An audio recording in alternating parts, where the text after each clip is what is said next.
My name's Norman Smith. I'm a Capital Projects Manager for BCHC, which is Birmingham Community Healthcare. And we cover various properties around Birmingham.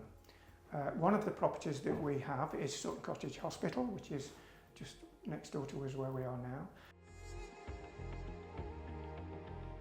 The way that the building works, we're doing the main build in the hospital, which is a 12-month build. We moved out as many people as we could, major departments, like IT, the big departments, IT training, and there was a big children and families department. The remainder we were able to manage locally. So we took the departments that were remaining at the front of the building and moved them into this module unit. And the plan is after 6 months, the people at the back of the building will move to the newly refurbished part, and then after that 6 months, these people in here will go back to the main building because it should be complete. When I first said to the staff that we're going to put you in porter-cabin module units, and they were not really, they wasn't taking it on board. To them, a porter-cabin to them was like the site cabins you get that the builders use. I brought them over for a look round when they were in place, and from the very start, when they walked in, their jaws dropped. They were absolutely astounded at the quality, the cleanliness, the spaciousness, the light, everything, the colours. And from that day, every time I come here and visit, they will always say, "Norm, can we stay here?" That's what they want to do. They love this place. And I can see why. Because what you can't pick up maybe is the ambience. It's quiet, it's peaceful. And the kind of departments that are here at the moment are Parkinson's, bladder and bowel, paediatric physiotherapy, and dietary. So you get a lot of elderly people, and they don't really go for the noisy, rushing around place. This is perfect ambience for them. They love it, it's quiet, everything's local. Toilets and stores are centralised within the 4 units that have been joined together. And the staff can't speak highly enough, as I'm sure you'll find out when you talk to them.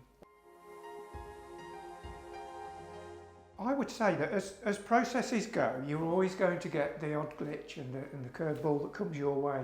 When we first started planning this, our biggest job, because this is based on a council car park that is at the rear of the hospital. So the biggest hurdle was getting permission from the council to be able to rent the 22 spaces that we rented. Once we'd got that in place, everything else we seemed to just tie in with yourselves. I dealt with SEMA, as I've said to you, and to be honest, it was absolutely ideal. To me, it was the perfect textbook plan. We came to site, the topos were done, the ground surveys were done. Then SEMA brought the logistics people in, who planned everything from the permits to the road closures so that the cabins could be delivered. Prior to that, all the foundations were put in, and the pillars, because of the ground dropping away, they're kind of high pillars at the back and short at the front.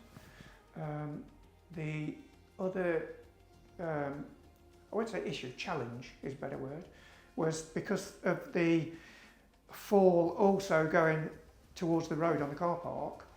To get DDA compliance on the ramp would have put the ramp in the middle of the road, in the middle of Duke Street. Everything was designed with DDA compliance and ease for ambulant people as well.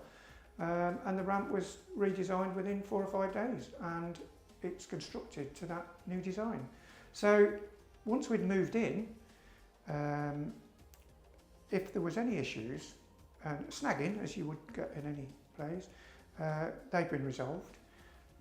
One issue that wasn't a snag, but it was an issue for us, was the sound privacy within the rooms, and yourselves came and put drop seals on the doors with brush seals on the bottom, so we've got that privacy because it is quiet around the building, but they provide what we needed.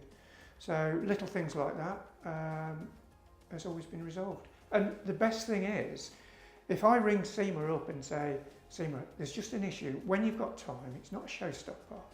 And instead of, most companies just say, yeah, put it in an email and I'll deal with it when I get it. SEMA, she's already got it on board before I've even got to the email to write one. and it's already in hand. So that kind of connection and communication to me makes my job a lot easier. Yes, I'd move everybody out of the hospital into one of these units and give the builders their free rein, because it's quite a logistical problem, both people and equipment, to keep moving people and to have staff working in a hospital that's live with the builders. And it would have been easier just to have the whole car park, have you guys put big units there, and then I'd have been happy. So it's all in your favour, and I say that because I genuinely mean it. I would, in a heartbeat, do it again. So absolutely lovely.